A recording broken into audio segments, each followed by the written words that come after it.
Nagsalita na si resigned Ako Bicol Party List Representative Saldico at matindi ang kanyang pasabog. Anya, si PBBM mismo ang nasa likod ng bilyon-bilyong pisong insertion sa 2025 budget. Narito ang agenda report ni Mavic Trinidad ng Abante. Para sa bawat Pilipino, alam ko, the long wait for former Congressman Zaldico is over. Sabay sa kaarawan ni dating House Speaker Martin Romualdez, may mga pasabog si Ko kaugnay sa kanyang pagkakadawit sa flood control scandal. Sabay din ang paglabas ng video habang dinidinig ng Senate Blue Ribbon Committee ang issue.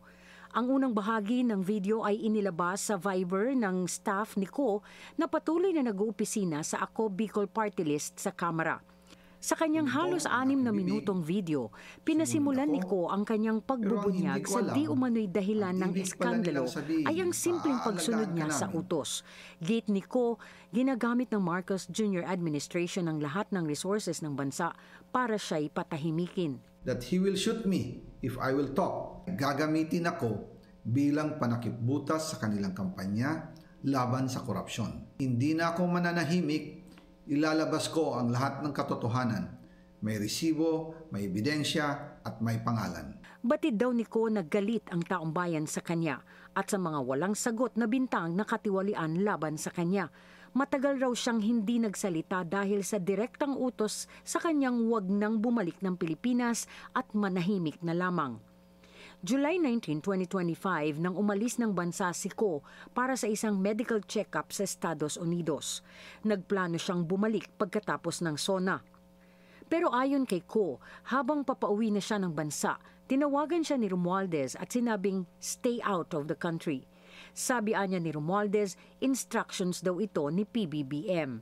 Sumunod ako, pero ang hindi ko alam, ang ibig pala nilang sabihin sa aalagaan ka namin ay gagamitin ako bilang panakipbutas sa kanilang kampanya laban sa korupsyon. Ginawa nila akong poster boy ng kanilang sariling kasinungalingan.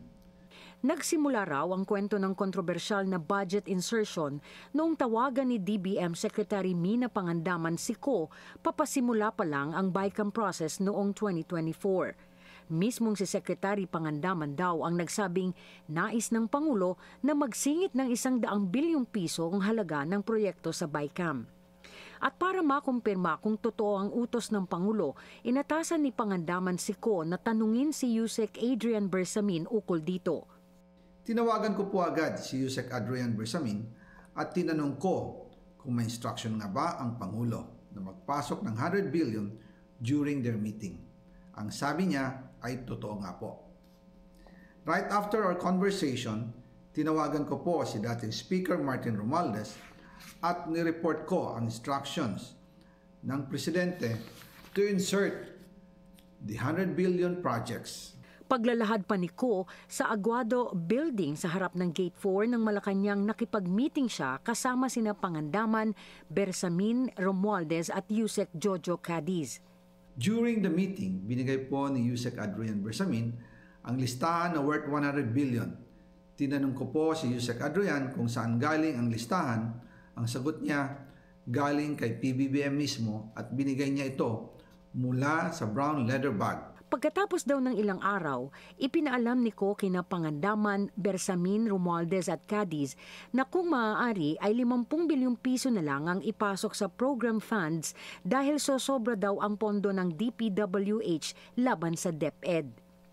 Ang balanse namang 50 billion pesos ay nais ilagay sa unprogrammed funds para sa 2025 budget dahil tanggapan din naman ng Pangulo ang maglalabas ng lahat ng unprogrammed funds. Pero may mensahe daw ang Pangulo kay Ko. Ipasok ninyo yan dahil pinangako na sa akin ni Speaker Martin yan at hindi na pwedeng baguhin. Kumbaga, ang utos ng hari hindi pwedeng mabali. Dahil dito, laking pagtataka raw ni Ko kung bakit tila hindi alam ni PBBM ang nasabing budget kayong anuman ang idinagdag o ibinawas sa mga pondo ng mga ahensya ng gobyerno ay aprobado ng Pangulo. Kung kailan ilalabas ang part 2 ng tila malanobelang kwento at revelasyon ni Ko ay siya lamang ang nakakaalam. At mag-aabang na lang ang taong bayan sa susunod na kabanata.